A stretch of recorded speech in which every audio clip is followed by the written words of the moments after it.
بسم الله الرحمن الرحيم الحمد لله رب العالمين الصلاة والسلام على رسول الله صلى الله عليه وسلم የሰኞ ጥር 18 2018 ወይም ሻዕባን 7 1447 የሚጠናቀቀውን የዘንድሮ የሐጅ ምዝገባን በተመለከተ ከጠቅላይ ምክር ቤቱ የስራ አስፈጻሚ አባልና የሐጅና ኡምራ ዘርፍ ተጠሪ ከሆኑት ከሼህ ዶክተር መሐመድ ሳሊ ጋራ ቆይታ እናደርጋለን።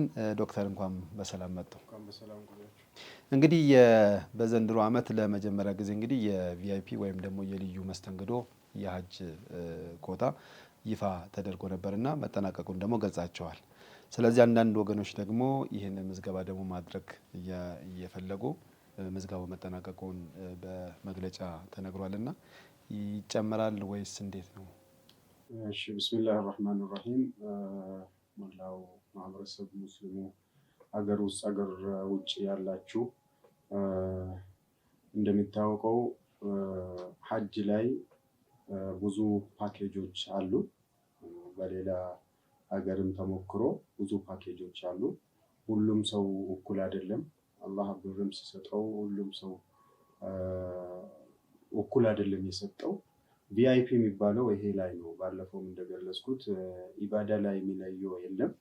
ሐረም ነው፣ ካዕባው ካዕባ ነው፣ ሚናም ሚና ነው፣ አረፋም አረፋ ነው። ኢህራምም ነጭ ልብስ ነው ለሁሉም። ግን አገልግሎት ላይ ነው ቪአይፒ የሚባለው። አንዳንድ ሰዎች ሐጅ ላይ ቪአይፒ የሚባል ነገር የለም የሚሉ ሰዎች ይኖራሉ። አይ ቪአይፒ የሚባል ነገር አለ። አገልግሎት ነው ቪአይፒ የሚባለው እና እሱን እኛ ዘንድሮ እንደ የመጀመሪያ አገልግሎት ድሮ ያልታወቀ ድሮ ያልነበረውን አገልግሎት እንደ ተሞክሮ እና ይሄ ጉዳይ ቢጀመር ህዝባችን እንዴት ነው ይቀበላል አይቀበልም የሚል ተሞክሮ እንዲሆን ነው ያመጣ ነው እንጂ በቂ ሆኖ አይደለም። የኛ ሀገር ውስጥ ያሉ ባለሀብቶች እና ብራቸውን ለዒባዳ ማውጣት ጥሩ ልብ ያላቸው በቁጥር የማይቆጠሩ ናቸው። እኛ በመቶ በ200 በ300 የምንቆጥራቸው ሳይሆን ነፍሳቸው ድረስ ሰጥቶ ለዒባዳ ትልቅ አስተዋጽኦ የሚከፍሉ ባለሀብቶች ብዙ እንዳሉ ያወቅ ኮታውን ትንሽ ጥቂት አድርገን ያመጣነው ተሞክሮ እንዲሆንና እንዲህ አይነትም አለን ለካ እንደ ሌላ ሀገር እኛ ምንም የሚገድበን ነገር የለም። ጥሩ ነገር ለማድረግ ጥሩ አገልግሎት ለማቅረብ ጥሩ ቦታ ሁጃጃችንን ለማሳረፍ ሚና ላይ ይሁን ሆቴል ላይ ይሁን አረፋ ላይ ይሁን ሁሉም አገልግሎት በጥሩ ሁኔታ እንዲስተናገዱ የሚገድበን ነገር የለም ለማለት ነው እንጂ ኮታው በቂ ሆኖ አይደለም። ኮታው ውስን ከመሆኑ አንፃር በአንድ ሳምንት ውስጥ የፈለግነው ኮታ ያወጣነው ፓኬጅ ሞልቷል። ሚና ላይ የሚያዝ አለ፣ ቅድመ ሁኔታ አለ። ሚና ላይ የሚያዝ አለ፣ አረፋ ላይ የሚያዝ አለ፣ ሆቴል አለ፣ መኪና አለ፣ ምግብ አለ። ይሄ ቅድመ ሁኔታውን አመቻችተን ነው ኮታውን ያወጣ ነው እንጂ ሁሉም ሁጃጆች በቪአይፒ እና በዚህ አገልግሎት እንዲካደሙና አገልግሎት እንዲሰጣቸው እኛ ፍላጎታችን ነው። ለዘንድሮ ቪአይፒ ጨርሰናል። የሚጨመረውና የሚከፈተው ነገር የለም። ዘንድሮ ተዘግቷል ከተባለ ተዘግቷል ነው። ኖርማል መዝገባም ተዘግቷል ካል በቃ ተዘግቷል ነው እና ሁሉም ቪአይፒ የሚፈልጉ ሰዎችም ወደ ኖርማል ገብቶ ወደዛ እንዲስተናገዱ መንገድ ከፍተናል። ጊዜው ቀኗ ሳታልቅ ወደዛኛው ኖርማል ሁጃጅ ተመዝግቦ አገልግሎታቸው ላይ አሳምረን ሁሉም ቪአይፒ አድርገን ኢንሻአላህ በአላህ ፍቃድ እንድናስተናግዳቸው ከአላህ ተስፋ አለንና ከእንደገና ደግሞ ህዝባችንንም አግዞን የዘንድሮ አገልግሎት ሁሉም ቪአይፒ ሆኖ ሁሉም ተደስቶ እንዲመለስ ተስፋ አለን። ዱዓም ያደረግን ነው። ህዝባችንም ዱዓ እንዲያደርግልን ጥሪዬን አቀርባለሁ። የቪአይፒ ጉዳይ ጨርሰናል። ዘንድሮ የያዝነው ኮታ አልቋል። ለሚመጣው ደግሞ ኢንሻአላህ ሰፋ አድርገን እንድንሰራበት መንገድ ከፍቶልናል። ማሻአላህ። እንግዲህ አሁን ከዛ ቀጥለን እንግዲህ ወደ መደበኛው ምዝገባ ነው። የመደበኛው ምዝገባ ደግሞ ጥር 18 ወይም ደግሞ ሻዕባን 7 ይጠናቀቃል። ይሄ ማለት ደግሞ የፊታችን ሰኞ ማለት ነው። ስለዚህ አንድ ተመዝጋቢ ተመዘገበ የሚባለው ምን ሲያሟላ ነው? አንድ ሁጃጅ ወይ አንድ ሐጅ መዝገባውን አሟልቷል የሚባለው አንደኛ ሐጅ ሚኒስቴር ያስቀመጠውን መስፈርት ማሟላት አለበት። አንድ ሰው ጥሩ ንጹህ የሆነ ፓስፖርት፣ ጊዜው ያላለቀ ፓስፖርት መኖር ግዴታ ነው። እሱ ላይ ተጨምሮ ፎቶ ይፈለጋል፣ መታወቂያው ይፈለጋል። እነዚህን የጣቢያ ሴንተሮች እና እነሱ ይገልጻሉ። ሰው ሲሄድ ወደዛ ሲሄድ ሁሉም በሲስተም ነው። ሲስተም ላይ ሲገባ ሁሉም ንጹህ ሆኖ መታየት አለበት። ፎቶው ደምዘዝ ያልሆነ፣ ፓስፖርቱ ንጹህ የሆነ፣ ጊዜው ያላለቀበት ይሄ መሆን አለበት። ተጨማሪ ዘንድሮ ሐጁን አሟልተዋል ለማለት አስገድዶን እኛም እንደ ጠቅላይ ምክር ቤት ሐጅ ዘርፍ ግዴታ ሁጃጃችን ላይ የጨመርነው ሜዲካል ሰርቲፊኬት የሚባለው ነው። አልስትጣዕ አስሕያ ይላሉ። ሐጅ ማድረግ መቻሉንና አለመቻሉን በጤና ባለሙያ የተረጋገጠ እሱ ላይ ሰርቲፊኬት፣ ትክክለኛ የሆነ ሰርቲፊኬት፣ ዲጂታላይዝ የሆነ ሰርቲፊኬት እሱ ላይ አግኝቶ ይሄ ሐጁን ሂዶ በጤናው በኩል ምንም ችግር የለበትም። አላህ የሚያመጣ እንግዲህ አይታወቅም። ማለት ቆይታውን በሚያደርግበት ጊዜ አቅም አለው ወይስ የለውም ነው የሚያመለክተው። አዎ። እና አንዳንድ ህመምተኞች ሐጅ ማድረግ ፍላጎት ይኖራቸዋል፣ ብር አላቸው፣ ሊሄዱ ይፈልጋሉ፣ ግን አቅማቸው አይወስዳቸው። ይሄ በጤና ባለሙያ ተረጋግጦ ሰርቲፊኬት ትክክለኛ ጤናማ ነው ተብሎ ሲስተም ላይ መግባት አለበት። ከዛ በኋላ አላህ የሚያመጣው ታመመ ያልታመመ እሱ እንግዲህ ከአላህ የሚመጣ ነው። እኛ የምናውቀውም ኮንትሮል ማድረግ የምንችለው ጉዳይም አይደለም። ይህ ሜዲካል ሰርቲፊኬት በጣም ሲሪየስ እና እሱም አስምሮ ትክክለኛ ሜዲካል ሰርቲፊኬት የሌለው ሁጃጅ ፓስፖርቱ ተቀባይነት የለም ነው። ለምን? እዛው ሂዶ ሐጁን በስርዓት ማድረግ ይችላል አይችልም የሚለው ወዛራው ወይ ሐጅ ሚኒስቴር ማየት ይፈልጋል። ወደ አገሩ የሚመጣ ህመምተኛው እዚህ መጥቶ ከሐጅ ተጉላልቶ ሐጅ ከፍሎ እዛው ደርሶ ሐጅ ሳያረግ ሲመለስ እነሱም አይፈልጉም እንዲህ አይነት። ለምን? ይሄ ሐጅ 740,000 ከፍሎ ሐጁን ማድረግ የማይችል ከሆነ መጥቶ ጠዋፍ ብቻ ወይ ዑምራ አድርጎ ሚና መሄድ የማይችል፣ አረፋ መቆም የማይችልና ጀመራት ሂዶ ድንጋይ መወርወር የማይችልና መሻዒሩን ሙሉ በሙሉ የሐጅ ስራውን በስርዓት ማድረስና ማድረግ የማይችል ሁጃጅ ብሩን ከፍሎ እዛ ሂዶ የሚመለስ ምክንያት እነሱም ተገቢ ሆኖ ስለማይታያቸውና ስለማያምኑበት ይሄ ጉዳይ ሰው ሀገሩ ላይ ንጹህ ሆኖ ሰርቲፊኬቱን ይዞ እኔ አልሐምዱሊላህ ንጹህ ነኝ ሐጅ ማድረግ ይችላለሁ ብሎ ራሱን አሳምኖ እንዲገባ ነው። ይሄ ጉዳይ ለሰው ለሁጃጅ ለኛ ሀገር አዲስ ሊሆን ይችላል፣ ግን ትክክለኛ ውሳኔ እና ምንም ወደ ኋላ ማለት የማይቻል ውሳኔ ነው። እሱም ሁጃጁ ይሄ ላይ ትኩረት አድርጎ እንደ ድሮ አሁን ድሮ የሚታወቀው የሎ ካርድ የሚባለው ዝም ብሎ ቢጫ ካርድ ከመንገድ ሰው ገዝቶ ኤርፖርት ማለፊያ ነው፣ ዝም ብሎ ገዝቶ ይሄዳል። ሐጅ የሄደ ገዝቶ በውሸት የሚገባ ምክንያት የለም። ሊመን استطاع اليه سبيلا በቃ አንተ ሐጅ ማድረግ አትችልም ህመምተኛ ነህ ከተባለ በቃ ራሱን አሳምኖ ወይ ለሌላ ሰው ሰጥቶ ሐጅ እንዲያደርግለት ወይ ደግሞ ይሄን ብር ሌላ ነገር ላይ ሌላ ኸይር ነገር ላይ እንዲያውል ነው እንጂ ሰው ወደ ሐጅ እንዳይመጣ ወይ ደግሞ እንቅፋት ለመሆን እንዳልሆነ ሁሉም ሰው ተረድቶ ይሄ የሜዲካል ሰርቲፊኬት ሲሪየስ ጉዳይ እንደሆነ በሐጅ ሚኒስቴር ባስቀመጡት ህግ እኛም እንደ ግዴታ አድርገን ለምዝገባ ጣቢያዎች ሁሉም አስተላልፈናል። እሱ ላይ ቆመን ደግሞ ሆስፒታሎችን ጋር አግሪመንት አድርገናል።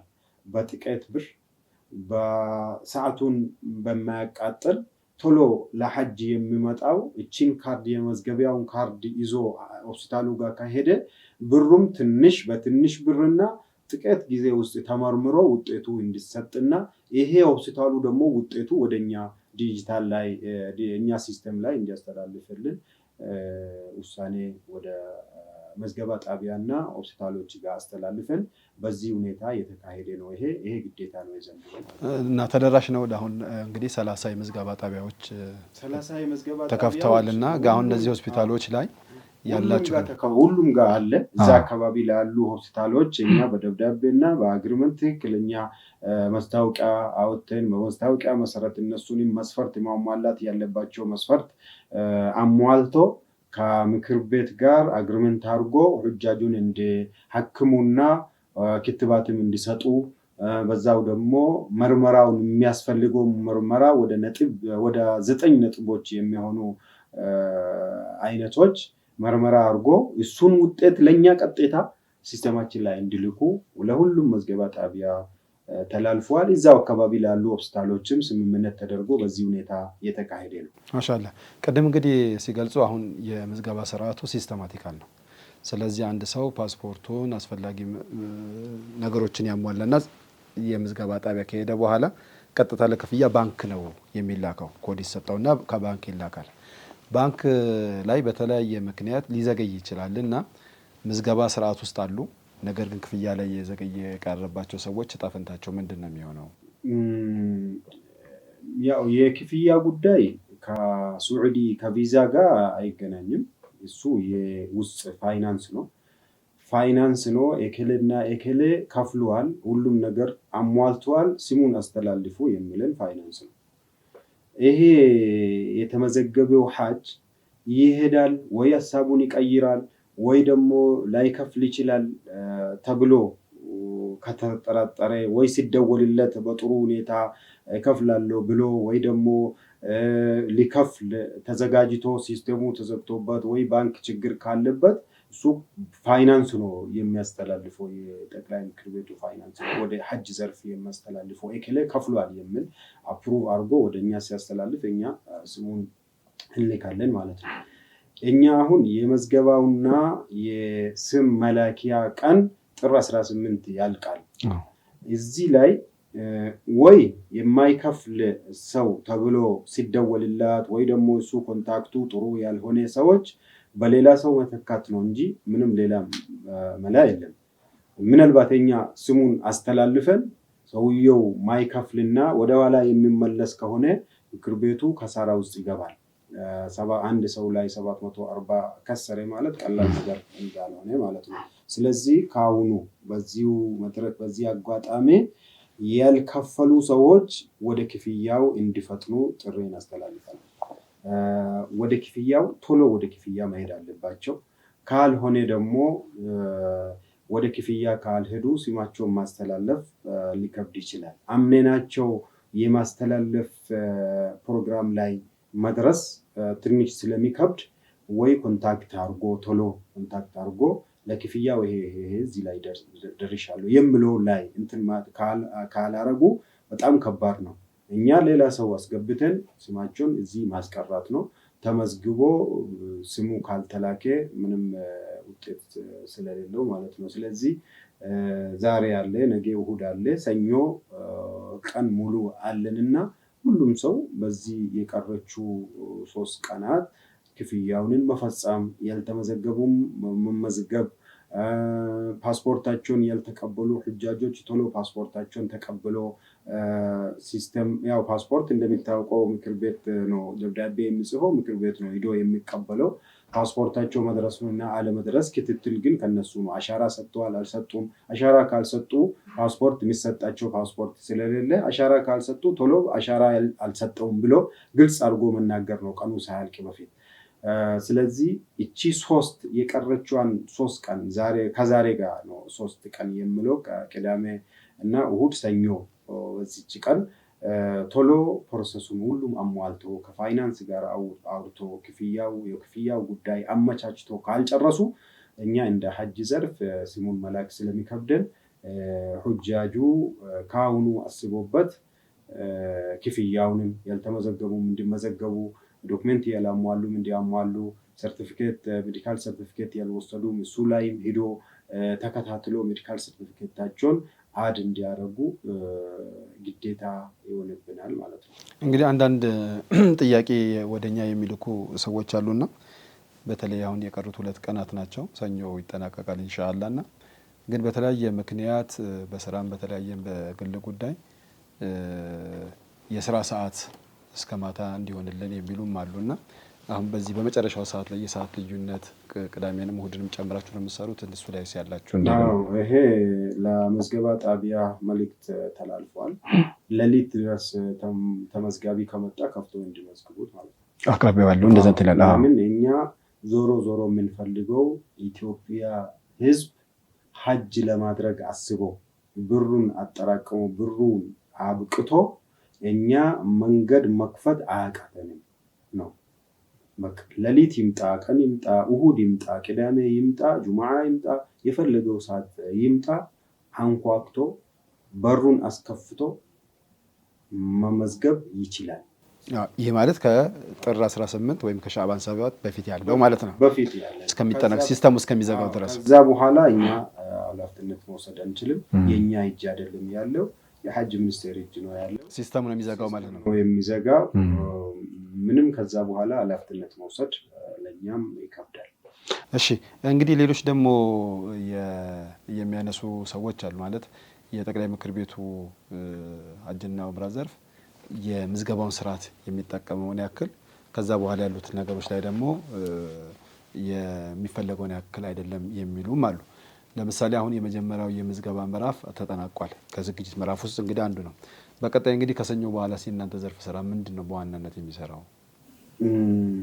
አሁን የተመዘገቡ ሁጃጆች ከተጠናቀቀ በኋላ እነዚህም ደግሞ እንዴት አድርገን ነው የምናብቃቸው ነው የሚሰራው። ለሐጅ ስልጠና ይሰጣል። በየመስጂዱ በየኹጥባው የሐጅ አህካም እንድናገር ላይ ትኩረት አድርገን ከኢማሞች ጋር እንሰራለን።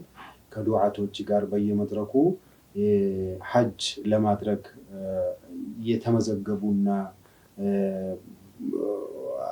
የተፈለገውን ሁሉም አሟልቶ የዘንድሮ ሐጅ ላይ ተሳታፊ የሆኑ ሰዎች በየቦታው በየመስጂዱ ደርስ እንዲሰጣቸው፣ አህካም አልሐጅ እንዲሰጣቸው ይሄ ከኢማሞችና ከዱዓቶች ከዚህ ከሀይአተል ዑለማ ጋር ይሄ መልእክት እንዲተላለፍና እዚህ ላይ እንዲሰራ ይደረጋል። ከዛ እዛው ሂዶ ሁጃጁ የሚሰራውን በመስጂድ ደረጃ ከተጠናቀቀ በኋላ በመጅሊስና በጣቢያ በምዝገባ ጣቢያ አካባቢ ላሉ ደግሞ ሁጃጁ ተጠርቶ ስልጠና ይሰጣቸዋል። ስትሄዱ በመዲና ነው የምትሄዱት። መዲና ላይ የሚፈለገው ረውዳ እንደዚህ ነው፣ 2 ቀን ነው የምታድሩት፣ 3 ቀን ነው የምታድሩት። ሆቴል እንደዚህ ነው የሚገባ፣ በ3 ሰው ነው የምትገቡት፣ በ2 ሰው ነው የምትገቡት። ስትታመሙ ክሊኒክ አለ፣ ከክሊኒክ ጋር ነው። ወደ ሐረም ስትሄዱ ባስ አለ። እንደዚሁ ኢንፎርሜሽን ሙሉ ኢንፎርሜሽን ለሁጃጁ ይሰጣል። ከዛ ከመዲና ስትጨርሱ ወደ መካ ስትገቡ ዑምራ ታረጋላችሁ። ከዑምራ በኋላ ቂራን የሚባል አለ ወይ ደግሞ ኢፍራድ የሚባል አለ። እሱን እንደ ቴክኒክ ይሰጣቸዋል፣ ትሬኒንግ ይሰጣቸዋል። ስልጠናው ጥንቃቄ እንዲያደርጉና ሐጃቸው እንዳይበላሽ ከዚሁ ጥንቃቄ ያደረጉ በደንብ እንዲያነቡና እንዲማሩ ስልጠና ይሰጣቸዋል። በሌላ በኩል ደግሞ ከዚህ የሚሄዱ ሰራተኞች ስልጠና ይሰጣቸዋል። ምግብ ላይ የሚሰሩ፣ መኪና አውቶቡሶች ላይ የሚሰሩ፣ ሆቴል ላይ የሚሰሩ፣ ሆቴል የሚያከፋፍሉ፣ እንደዚሁ ደግሞ ሜዲካል ቲሞች ለነዚህም ደግሞ ስልጠና ይሰጣቸዋል። ይሄ ዝግጅት ጊዜው ይፈልጋል። ለምሳሌ 6000 ሁጃጅ ለመውሰድ 6000ን ሁጃጅ የሚخدም ሰው በየቦታው በየክልሉ ወደ ፌደራል መጥቶ ከፌደራል ሰራተኞች ጋር ወደዛ ሂዶ የሚያስተናግድ ሁኔታ ይመቻቻል። ከዛ በኋላ ነው ስልጠና የሚሰጣቸው። ከስልጠና በኋላ እነሱም ሂዶ በግሩፕ ሁጃጃቸውን እንዲያደራጁና ሲሄዱም ይሄ ስራ ላይ ነው ኃላፊነቱ የሚባለውን አውቆ እሱ ላይ በትኩረት አድርጎ በጥንቃቄ ኽድማውና አገልግሎት አስተናግዶ እንዲመለሱ ላይ ይሰራል። ከዛ የቢሮ ስራ ደግሞ አለ። ፓስፖርቱ በትክክል ያልገባው ከእንደገና ይገባል። ከዛ ከሀጅ ሚኒስቴር የሚመጣውን ትዕዛዞች ይሟላል፣ ቪዛ ይወርዳል። ከቪዛ በኋላ ቲኬት አሬንጅመንት ይደረጋል። ከዛ በኋላ ግሩፖች አሉ፣ ግሩፕ 45 አለ፣ እሱ ይደራጃል። ብዙ ስራዎች አሉ። እኛ አሁን ለመዝገባ የምንጨው ከመዝገባ በኋላ ሌላ መዝገባ እንደሌለ ሌላ ስራ ወደ ሌላ ስራ ነው፣ ወደ ሌላ ስቴፕ ነው የሚገባ። ከሱ የተነሳ ነው፣ ከዚሁ ዝግጅት የተነሳ ነው እዛው ሂዶ ሐጁን የተሳካ ሐጅ ማድረግ የሚችለው እና ዘርፉ ሐጁ አልቆ ወደዚሁ ተመልሶ ለሚመጣው ሐጅ እስኪዘጋጅ ድረስ ሌሊት ቀን ሳይተኙ እዚህ የሚሆኑ ሰራተኞችና ኃላፊዎች ዘርፍ ላይ ያሉ ሰዎች እንቅልፋቸውን ሁሉም ትቶ ለ6 ወር ለ7 ወር እዚሁ ጉዳይ ላይ ነው የሚሰሩት። አሁን ለመዝገባ እንደሰሩ ሽኝት ላይ ይሰራሉ። ሽኝት ከተሰራ በኋላ ደግሞ እዛው የመስተንግዶ ጉዳይ እንዴት ይሆናል የሚሉ ላይ ይሰራሉ። ከዛ ሁጃጁ ሐጁ ላይ ሲያስብ፣ ረመያ ላይ ሲያስብ እነሱ ደግሞ የሽኝት ጉዳይ ያስባሉ። ይሄ ሁሉም ከዚሁ ሳይነሳ ስልጠና ይፈልጋል። ዘርፉ ይሄ ጉዳይ ላይ የሚሰራ እንግዲህ የሁጃጁ ከአገር ከወጣ በኋላ ያው በሮሚንግ አገልግሎት ቤተሰቡን በስልክ ይገናኛል። ግን ከዛ አሁን ከምዝገባ መጠናቀቅና እስከሚሄድ ድረስ ያለውን ከጠቅላይ ምክር ቤቱ መረጃ ቢፈልግ በምን መልኩ ነው ከጠቅላይ ምክር ቤቱ የሚገናኘው? ሾርት ኮድ ሜሴጅ አለ። ወደዚህ የመደወያ ሁኔታ ተመቻችቶላቸዋል። በየጣቢያቸው ኮንታክት አድርጎ ችግራቸውንና ኢንፎርሜሽን አዳዲስ ኢንፎርሜሽን ማግኘት የሚፈልጉ አሉ። እኛም ደግሞ እንደ ዘርፍ በየጊዜው የምናወርደው ትዕዛዞችና የስራ ሁኔታ እና የስኬጁዋል መቼ ጉዞ መቼ እንደሚጀምር መቼ እንደሚቆም ምን ቲም ነው መጀመሪያ የሚሄደው የሚለው ሁሉም በየጊዜው አንድ ክፍል ለዚሁ ቁጭ ብሎ ይሄን ስራ ብቻ የሚሰራ አንድ ክፍል አለና ከዘርፉ ሁሌ ከዘርፍ ጋር ሁጃጁ በየቀኑ መደወልና መገኘት እና መገናኘት ከፈለገ ሁኔታ ሁሉም ተመቻችቶ በአሁኑ እንዳለው እሱ ይቀጥላል ማሻአላህ። ስለዚህ ምናልባት ቀረ ብለው የሚሉት ሀሳብ ካለ? የቀረ ነገር ያው ቀኑም ብዙ አልቀረም። ያው ቢበዛ 2 ቀን ከግማሽ ነው ወይ 2 ቀን ነው። በሰዓታት የምትቆጠር ጊዜ ነው የቀረችን። ሐጁ በአመት ነው የሚመጣ። ሁላችን አስበንበት ነይተን እዚህ ላይ ያደረስነው ምንም ወደ ኋላ ሳንል ተመዝግበን ብራችንን ከፍለን የዘንድሮ ሁጃጅ ውስጥ ነን ብለን ሩሃችንን አዘጋጅተን ለሐጅ እንድንዘጋጅ ጥሬን አቀርባለሁ።